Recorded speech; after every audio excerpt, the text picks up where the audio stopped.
Hello and welcome to the Ohio Arts Council's Rife Gallery programming series for our current exhibition, The Arts Beacon of Light. Today we are having our friends and family DIY workshop with artist Lori Esposito.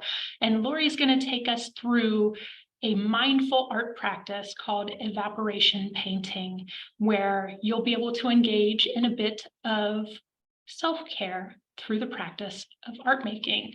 All right, welcome, Lori. Thank you. This is a process that I created to process my grief starting back in 2012. And it involved walking with a dish, a found dish from my cupboard, of evaporating liquid from my studio. I'm going to walk you through this process because after doing it for several years by myself, I started doing it with groups and found that others found it really helpful as well for finding space and time to process their grief.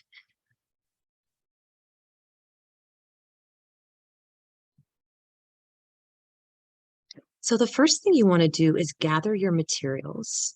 This involves finding a dish that feels comfortable in your hands. This might be something from your cupboard, or you might find something from a thrift store. You can use a spray bottle with water in it, which will allow you to control the transparency and opacity of your paint.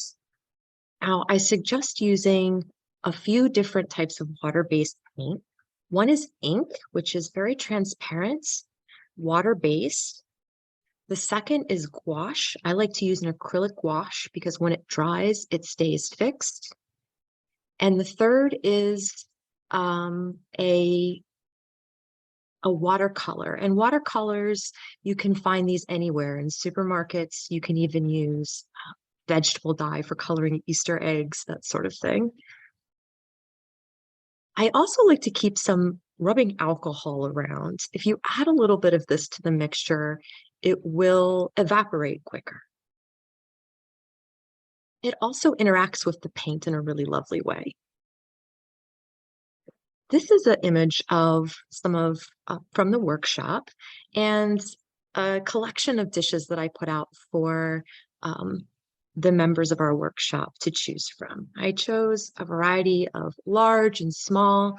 I even picked some that were either ceramic or plastic. If you're worried about dropping a plate and it shattering, some kind of plastic or paper dishes work even. So here we can see someone putting a color of their choice into their dish. They've chosen a small dish, and I would suggest choosing up to 3 colors, at least for your first walk. You might even choose just one color. If you choose colors that are analogous with each other, they will intermix in really lovely ways, and you can maintain the intensity of your color. But if you use colors that are complements or opposites, like a warm and a cool, a yellow and a purple, or an orange and a blue, be careful because they're going to create a neutral tone, which could be somewhat muddy. And if you're worried about your results, then you can choose colors that are more similar to each other to avoid that. I like to focus on my process, however, so it's really up to you how you want to spend your time. But we see this participant is dropping color into the surface of their dish and creating a pool at the bottom. If you put too little of color, it's going to evaporate fairly quickly. These materials can evaporate in minutes. So you want to create a pool of water, like a little lake in the base of your plate that can swish around. Here we see separate beads of color that the participant is spraying water onto so that they interact with each other. And this is what I refer to as becoming a world. It really focusing on this process of becoming, which is very much the experience of grief. You're sort of figuring out a new world that you're coming into and a new way of being in that world. So adding the water creates a world that becomes as you're walking. If you add too much water, it's going to take a while to evaporate. I have abandoned my plates before for putting too much water in them, but I've also returned to them halfway through the drying process, taken a little nap or had a cup of tea and continued to walk. Here I am walking out of the gallery into the sun.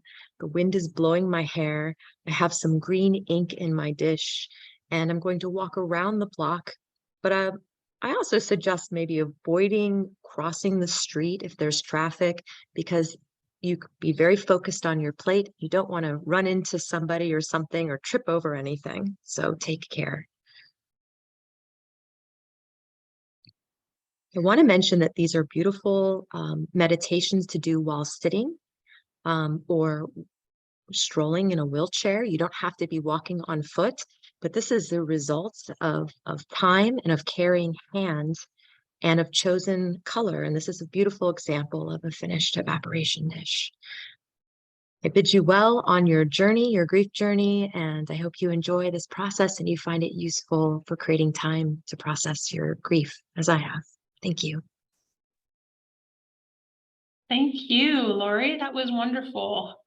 Really appreciate the generosity of your time and your talent to share with us this process that you've developed that creates such really beautiful works of art. So we hope that everyone else will join us on their journey and share back with us what you do when you create your evaporation painting. You can get us through email, on Facebook, on Instagram. And if you need more friends and family workshops, we have more of them on our YouTube page.